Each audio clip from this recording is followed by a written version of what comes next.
The battlefield was quiet in the way only a defeated place could be. Broken machines lay half buried in black soil, their lights dead and cold. The air still carried the smell of burned metal and alien blood. Above, the sky of the distant planet was a dull gray, as if even the stars had turned away. The alien princess lay among the wreckage, barely conscious.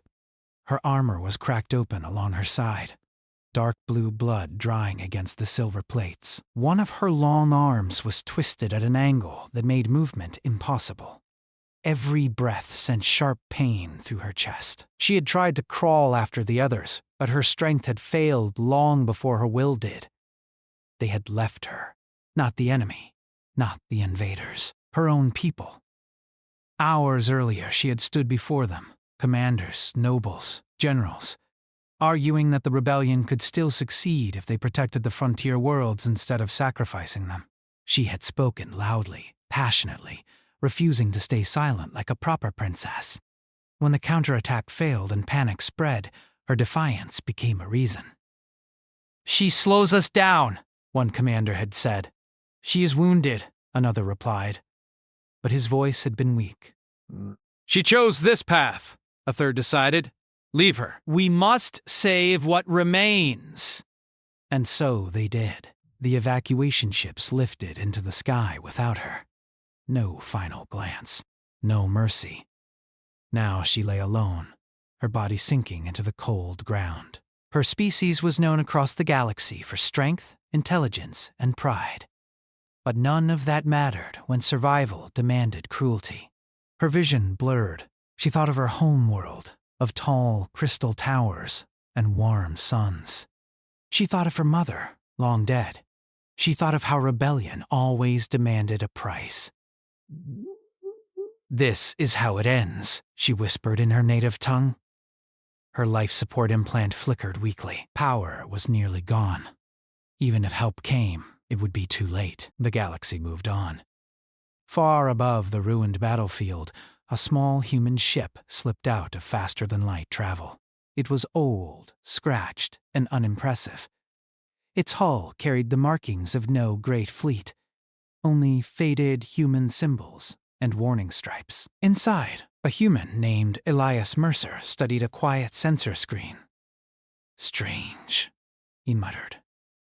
His mission was simple: scan old battlefields for leftover tech, record wrecks, and salvage anything useful. Humans did not have vast empires or powerful allies. They survived by picking through what others discarded. Most species ignored places like this. Too dangerous. Too pointless. Elias leaned forward as a faint signal blinked on his display. That can't be right. Life signs were rare after battles like these. Automated scans had already passed through days ago. According to galactic records, there were no survivors. Still, the signal persisted, weak, fading. Elias hesitated only a second before changing course. The ship descended through the gray clouds and landed with a rough shake. Dust and ash rose around it. He grabbed a medkit, sealed his helmet, and stepped outside. The silence pressed down on him. He walked carefully between wrecked alien walkers and burned-out drones. His boots crunched against debris. The signal grew stronger as he moved downhill toward a crater. Then he saw her. At first, he thought she was dead. She lay too still, her skin pale beneath streaks of dried blood. Her armor marked her as high-ranking, but Elias had learned long ago that rank meant nothing to the dead. He approached slowly. The scanner in his wrist device beeped again. "Alive," he breathed. Her chest rose and fell shallowly. Her breathing was uneven, struggling. One eye fluttered open as he knelt beside her, glowing faintly with fear. She tried to move. Failed. Her lips parted, forming a word he didn't understand. "Hey," Elias said gently, though he knew she couldn't understand him either. "Easy. You're safe. I won't leave you." She did not believe him. Most beings did not. Still, he worked quickly. He cut away damaged armor, careful not to touch exposed wounds. Alien biology was tricky, but human med training focused on adaptability. Stop bleeding. Stabilize breathing. Keep the heart going. Her blood was the wrong color. Her pulse beat differently. But pain was universal. She cried out softly as he injected a stabilizer. I know, Elias said. I know. Hang on. The princess drifted in and out of consciousness. Through the haze, she sensed movement, warmth, pressure against her wounds. She expected pain, capture, interrogation. Instead, there was patience. The human carried her, actually carried her, back to his ship, grunting under her weight but never stopping. The doors sealed behind them, and the cold battlefield disappeared. Inside the ship, the lights were dim and comforting. Elias laid her on the med table and sealed the bay. He ran scans, adjusting settings manually when the system failed to recognize her species. Of course, he sighed. Nobody ever updates these databases. Hours passed. He stayed with her the entire time. When she finally woke fully, the pain was still there, but it no longer threatened to tear her apart. Her breathing was steady. Her wounds were sealed with temporary patches and biofoam. She tried to sit up and failed. Panic surged through her. Where was she? Where were her guards? Was this a prison? The human noticed immediately. Whoa, easy, he said, raising his hands slowly. You're safe.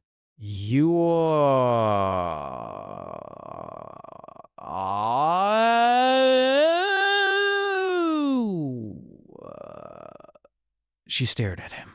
A human. Small. Soft-looking. No natural armor. No claws. No glowing eyes. The kind of being her people barely noticed.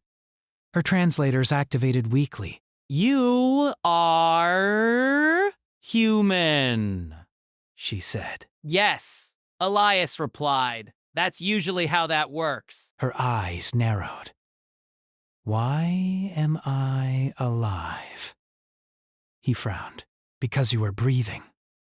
That is not an answer. He considered that. Because I don't leave injured people to die. Her heart raced. Her own people had. Silence stretched between them. The ship hummed quietly around them. They abandoned me, she said at last, voice breaking despite herself. Elias did not look surprised. I figured? You knew?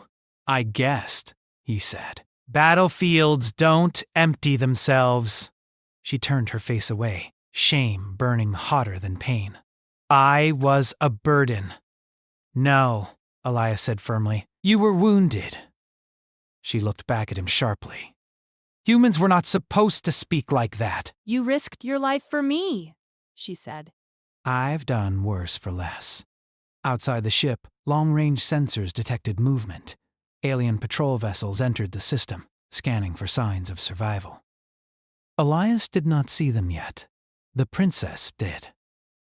Her eyes widened as her implant caught the signals. They are coming, she whispered. If they find me alive, they will finish what they started. Elias followed her gaze to the sensor panel as warning lights flickered on. Well, he said slowly, then it's a good thing humans are hard to scare. He began powering up the engines. The abandoned princess closed her eyes, feeling something she had not felt since the rebellion began. Hope. The human ship lifted from the dead battlefield, just as energy scans swept across the surface below. Dust and smoke curled under its engines, hiding its path as it climbed into the gray sky. Inside the cockpit, warning lights blinked softly, but nothing screamed danger yet. Elias Mercer focused on the controls, jaw tight but hands steady. Behind him, the alien princess lay strapped to the medical bed. Her strength had not fully returned, but her mind was clear. She watched the sensor screen from her angle, recognizing the symbols immediately. They are Imperial scouts, she said quietly. They will search every wreck. Then we won't be here. You do not understand, she replied. They are thorough. They do not stop, neither do humans. he said, pushing the ship harder. The engine strained as the ship slipped into faster-than-light travel just before the scout's scans locked on. Space stretched and folded, stars turning into lines of white. The sudden silence that followed felt unreal. They had escaped, for now. When the ship settled into normal space again, Elias finally let out the breath he had been holding. He ran a hand through his hair and turned fully toward her. "Okay," he said. "We need to talk." The princess studied him closely. Humans were strange creatures.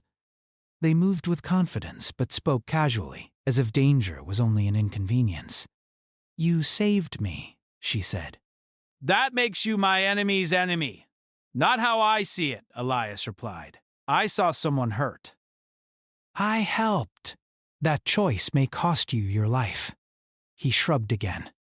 "Wouldn't be the first risky decision I've made." She did not understand that kind of thinking. In her empire, every action was weighed against advantage, rank, and survival.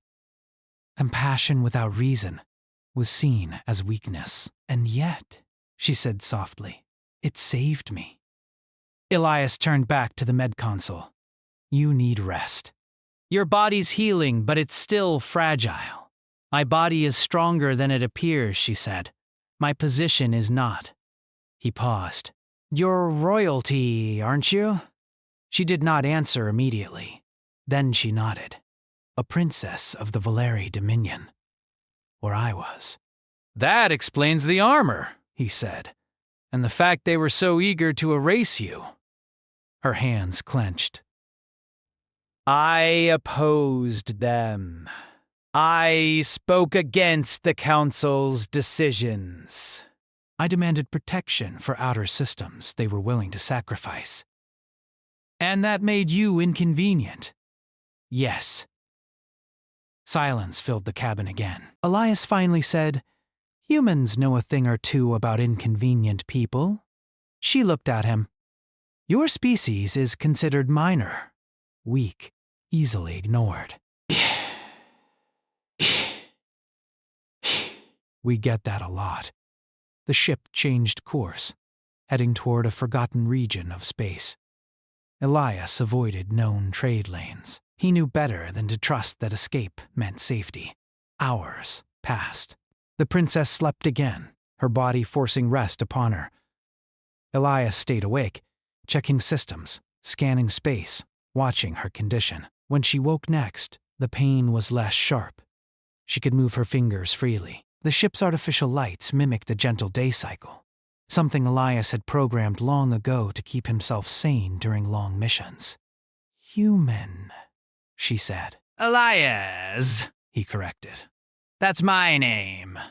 "Elias?" she repeated carefully. Why do you travel alone?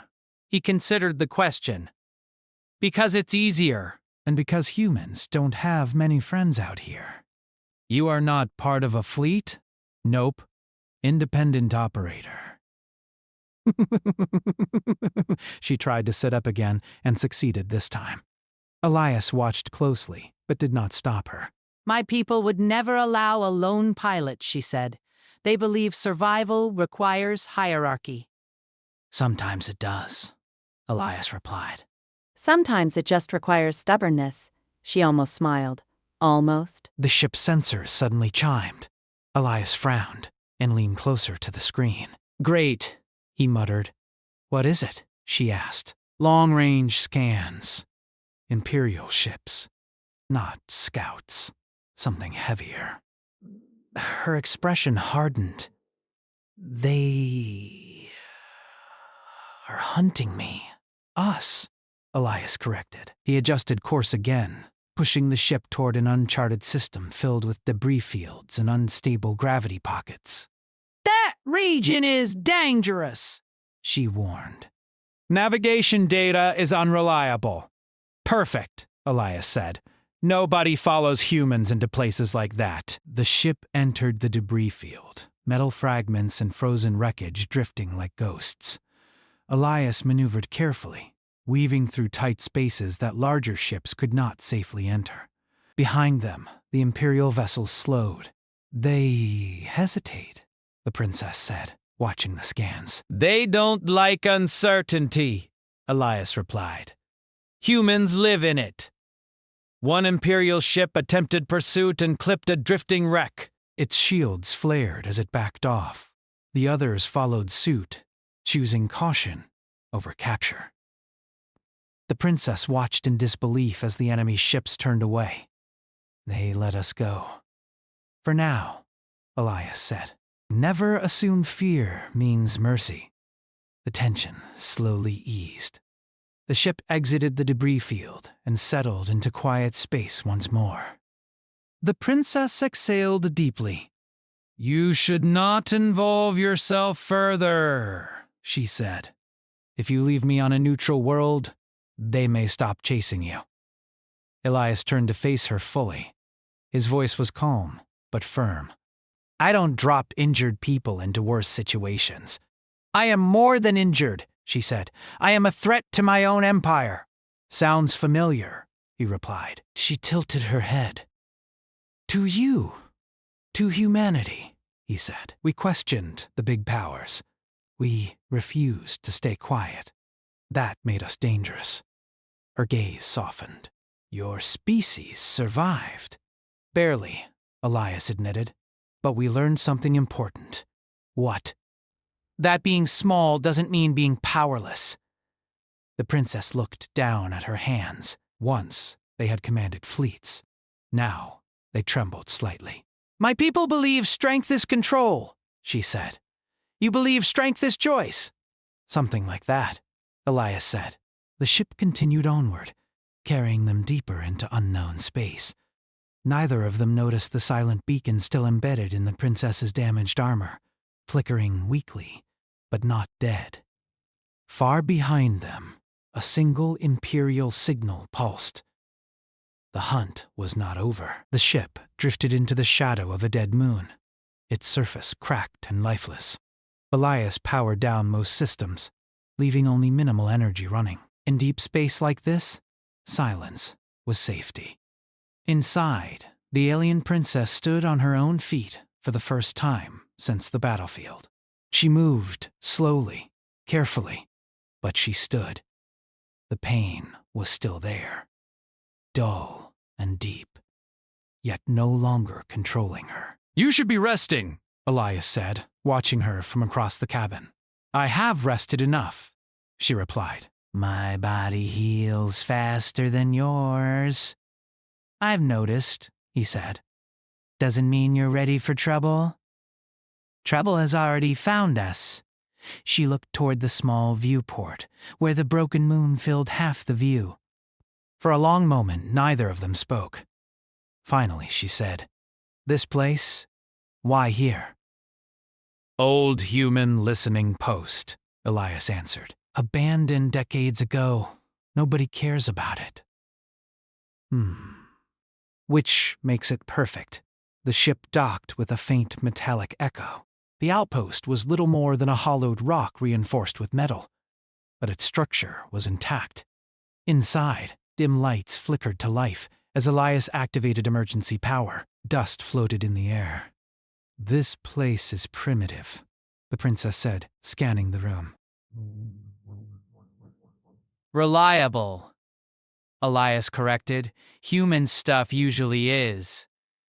They moved deeper inside. Elias sealed the entrance and began setting up sensors and simple defenses. Trip scanners, old kinetic traps, signal blockers. Nothing impressive by galactic standards, but layered and clever. The princess watched closely. You prepare for enemies you cannot defeat directly, she observed. Direct fights get you killed, Elias replied. Humans prefer not dying. She nodded slowly. My people value honor in battle. And that's why they leave wounded allies behind, he asked. Not accusing, just stating. She flinched. That was not honor, she said quietly. That was fear. They reached a small control room.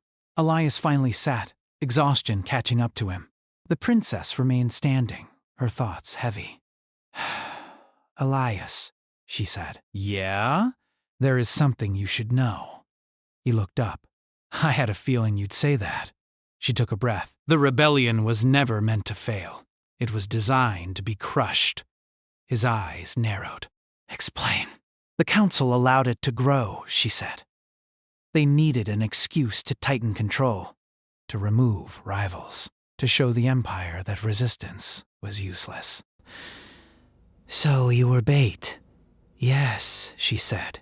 And when I learned the truth, I spoke out. That made me dangerous. Elias leaned back, absorbing it.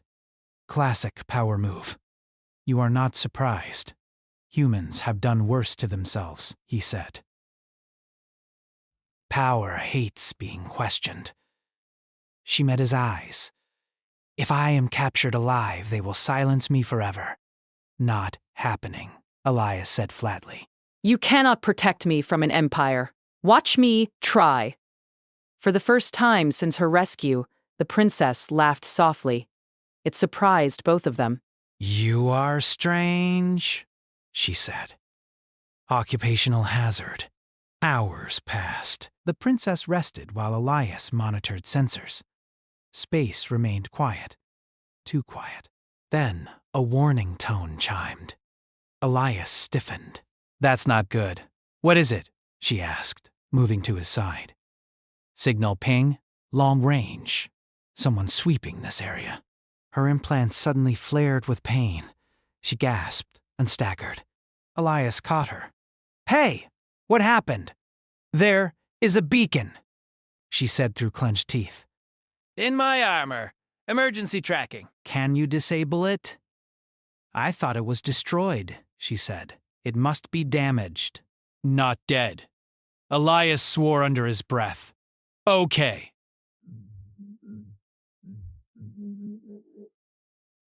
That explains a lot. The sensors confirmed it moments later. One Imperial ship had broken formation and was heading straight toward the dead moon. They followed the weakest signal, the princess said. They are close. Elias helped her onto a chair. Can you remove it? Not without surgery, she replied. And time. He looked around the control room, then smiled grimly. Good thing humans cheat. He powered up the outpost's old transmitter and rerouted the beacon's signal, amplifying it and throwing it far into open space, then sent a false trail in the opposite direction. Will that work? She asked. Maybe, he said. But we should assume it won't. The Imperial ship emerged from warp nearby, massive and dark. It scanned the moon cautiously. They are careful, the princess said. They know what you are capable of now. Flattering, Elias muttered. The ship launched drones, sweeping the surface. Elias activated the traps. The first drone drifted too close to the outpost and vanished in a flash of kinetic fire. The second lost control as gravity mines triggered nearby. The others pulled back. They are adapting, the princess said. So will we, Elias replied. The Imperial ship opened a channel. Unknown human vessel, a cold voice echoed through the outpost. You are harboring a traitor of the Valari Dominion. Surrender her, and you will be allowed to leave. The princess's hands tightened. Elias leaned toward the console. No. There was a pause. You are insignificant, the voice replied. You risk extinction for one life. That's kind of our thing. The channel closed. The Imperial ship began charging weapons. They will destroy this outpost, the princess said. Not before we make it expensive, Elias replied. He rerouted power, overloading sections of the station. The princess watched in confusion. What are you doing? Turning trash into teeth. As the Imperial ship fired, Elias triggered the outpost's old mass drivers, launching debris, wreckage, and fragments of the moon itself at unpredictable angles. Not enough to destroy the ship, but enough to force constant shield adjustments. They are struggling to lock on, she said in awe. Humans are really good at being annoying, Elias said. The fight dragged on. The outpost shook. Systems failed, one by one. Then the Imperial ship abruptly pulled back. "They are retreating," the princess said, disbelief clear in her voice.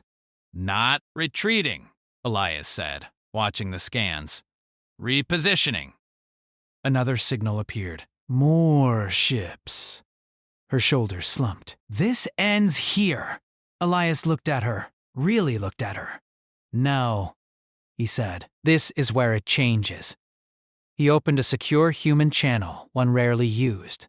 A moment later, faint responses appeared. They answered, the princess whispered. Yeah, Elias said. Humans don't have empires, but we have friends. She felt something shift inside her. Not hope alone, but understanding. She had been abandoned by her own people. But a species she was taught to ignore was standing with her. And the galaxy was about to notice. The first human ships arrived without ceremony. They did not appear in a tight formation or with bright banners. They slipped into space one by one. Old hulls, mismatched designs, different sizes, cargo haulers converted into gun platforms, mining ships reinforced with armor plates, patrol craft carrying scars from past wars. To the Imperial fleet, they looked like nothing. To Elias, they looked like family. "Human vessels detected," the Imperial commander reported, voice sharp with disbelief. "Numbers increasing." The Velari ships adjusted their positions, weapons charging again. They outnumbered the humans. Their ships were newer, stronger, built for war. They were confident. Inside the outpost, the alien princess watched the sensor display in silence. Her heart pounded. She had seen fleets like this crush entire worlds. "Tell them to leave," she said to Elias. "This is not their fight." Elias shook his head. Too late. One of the human ships opened a wideband channel. The image that appeared was grainy, the signal rough. A woman with short gray hair and tired eyes filled the screen. "Elias Mercer," she said. "You always pick the worst places to hide." "Good to see you too, Captain Hale," Elias replied. "We got your message," Hale continued. "Care to explain why the Velari Empire is sniffing around human junk space?" Elias glanced at the princess. "She's alive," he said simply. "And they want her gone." Captain Hale's eyes flicked toward the princess, studying her carefully. "So that's her," Hale said. "The one they threw away." The princess straightened. "I did not ask for this." Hale nodded once. "Neither did we. The first time someone tried to erase us." The channel closed. Human ships moved, not aggressively, but deliberately. They spread out, overlapping sensor ranges, forming layers rather than lines. Their weapons stayed cold, but their engines stayed hot. The Imperial commander hesitated. "Human forces," he broadcast. "Withdraw." "This matter does not concern your species." Another human voice cut in, calm and steady. "It does now." The Imperial fleet fired first. Energy lanced across space, striking one of the human ships. Its shields flared, buckled, but held. The ship rolled, returning fire with crude kinetic rounds that slammed into Imperial shields at odd angles. The battle exploded into chaos. Human ships did not fight like the Empire expected. They did not form neat formations or focus fire by rank. They darted, feinted, retreated, then surged back from unexpected directions. Imperial targeting systems struggled to keep up. Inside the outpost, alarms blared as stray shots rattled the moon's surface.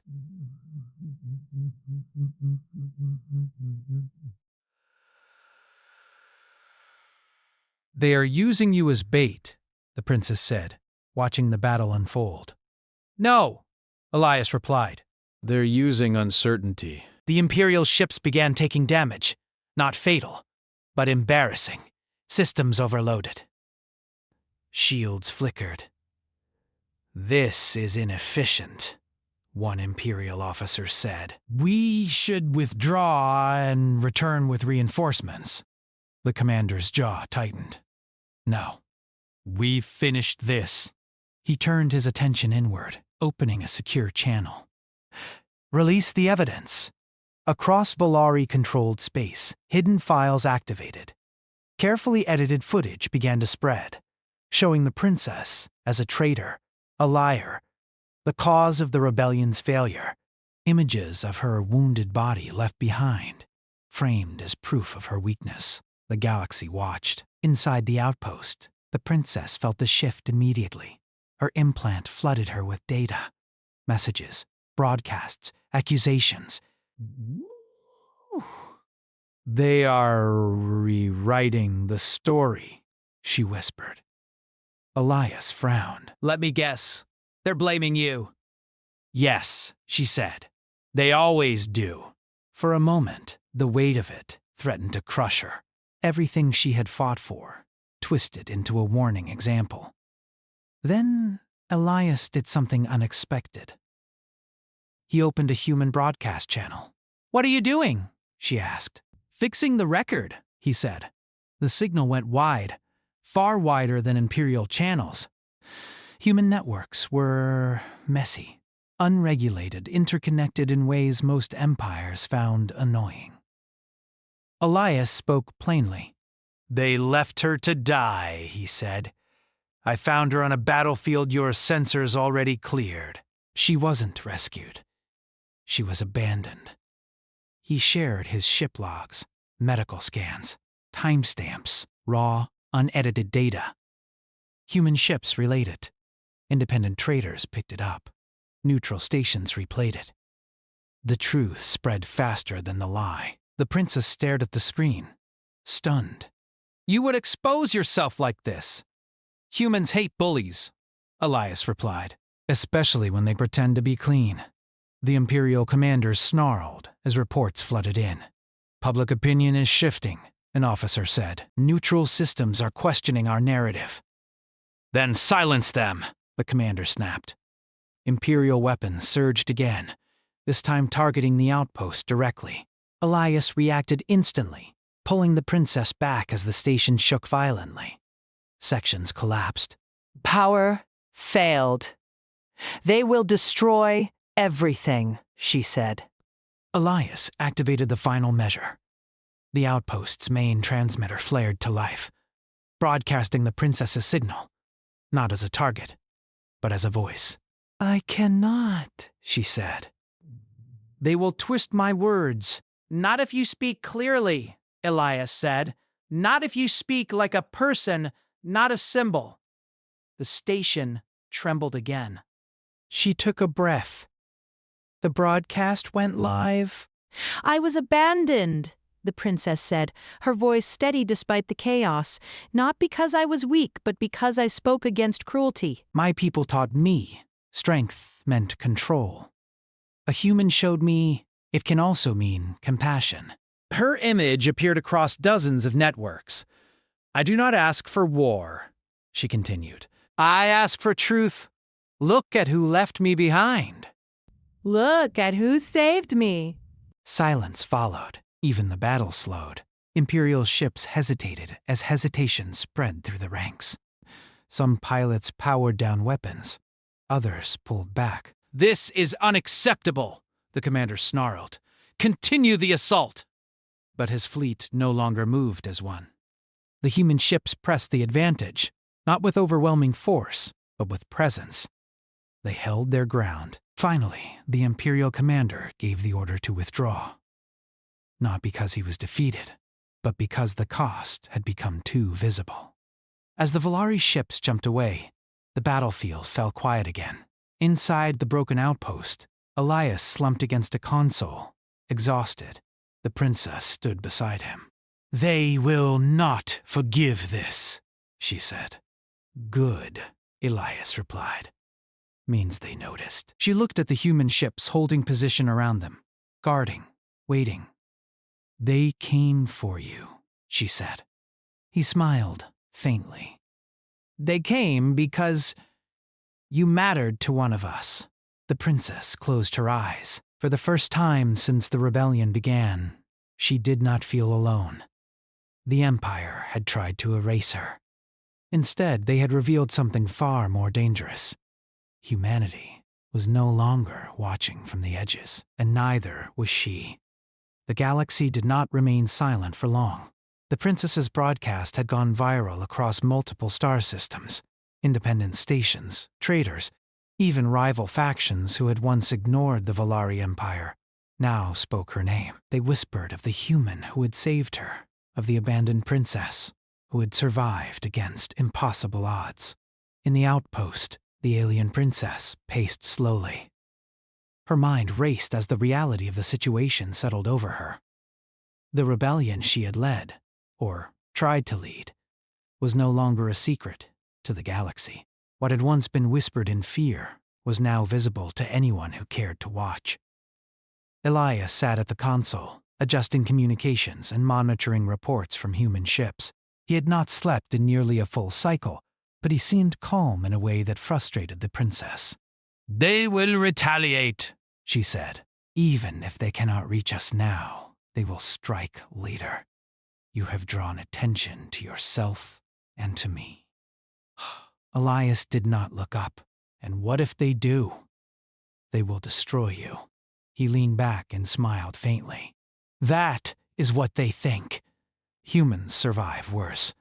And besides, he gestured to the display, where dozens of other independent human vessels had joined the small fleet.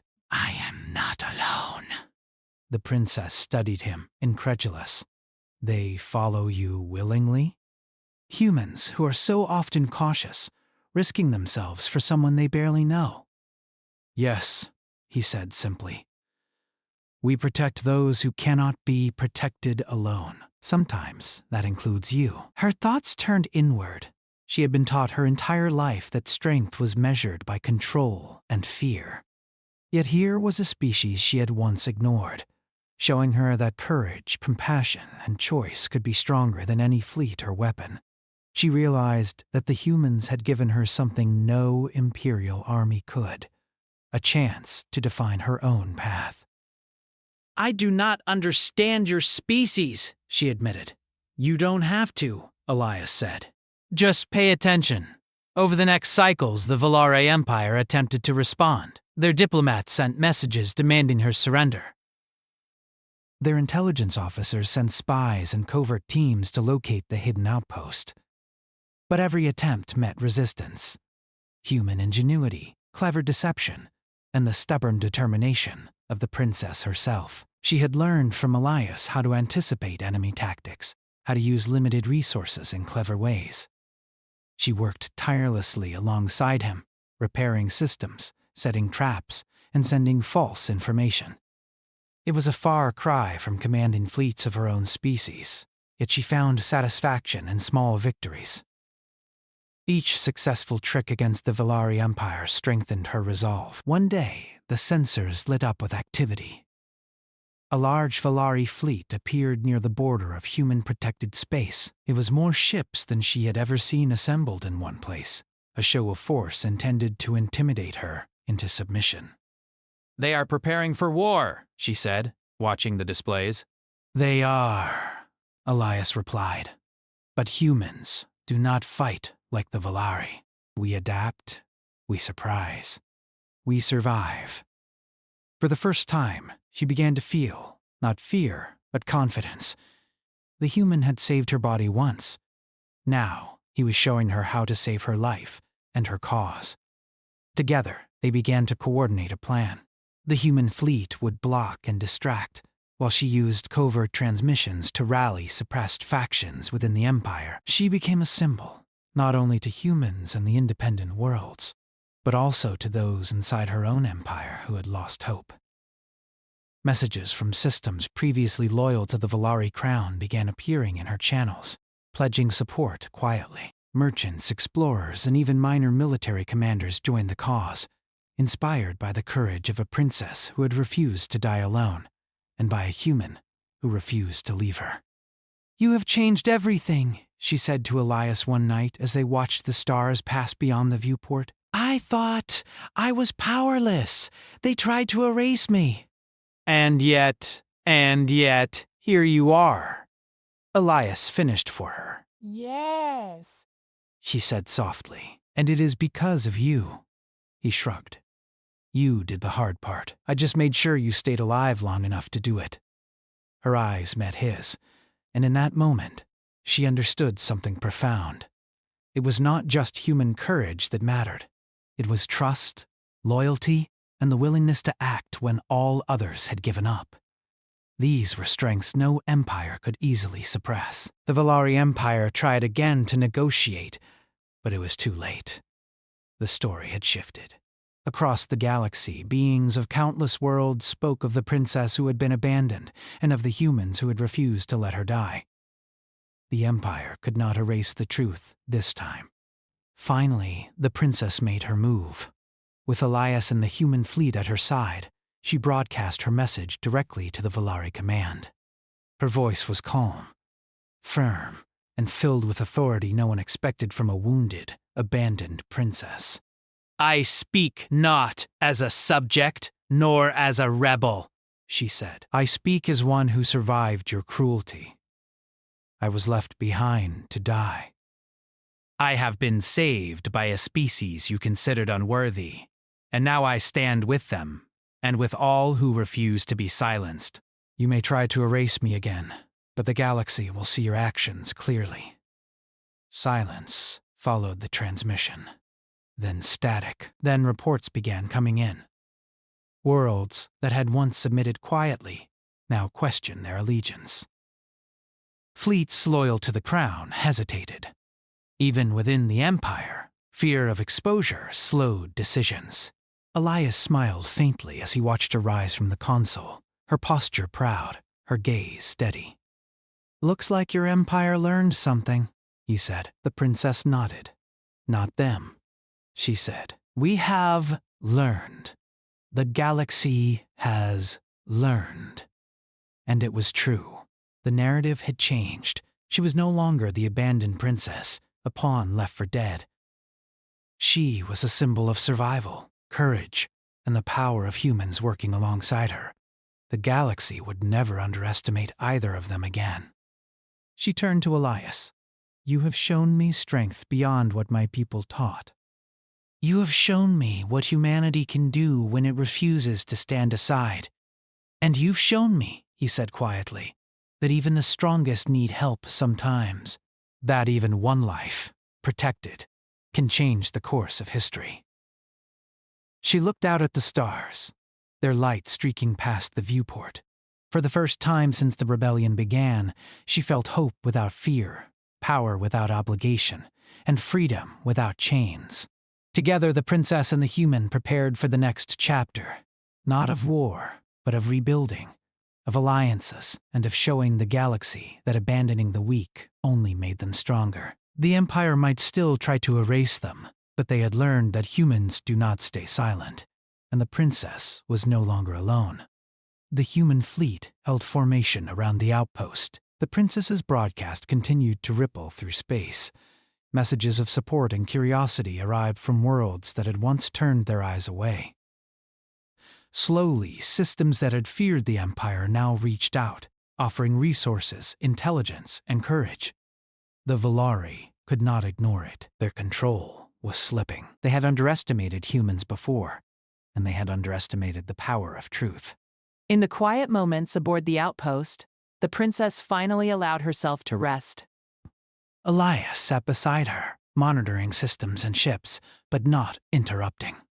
She did not speak immediately, and she just breathed, feeling the hum of life around her.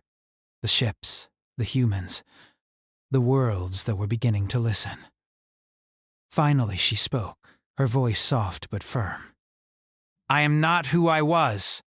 I am stronger because I was left to die and because someone refused to let that happen. Humanity has given me more than survival. You have given me choice. Elias nodded. And you've given humanity something too. The chance to be seen as more than insignificant. They may have doubted us for centuries, but this changes that. She smiled faintly. Then we will make sure it is remembered. The stars stretched on beyond the viewport, endless and unyielding. And in that light, a wounded alien princess and a stubborn human pilot prepared to face the future together. Unafraid, united, and unstoppable. The galaxy had learned a lesson it would never forget. Humans were not weak. Compassion could be a weapon. And the princess who had been abandoned had become a force no empire could silence. In that quiet outpost among the stars, hope and courage stretched farther than any empire, stronger than any fleet, and brighter than any light. And they were just getting started.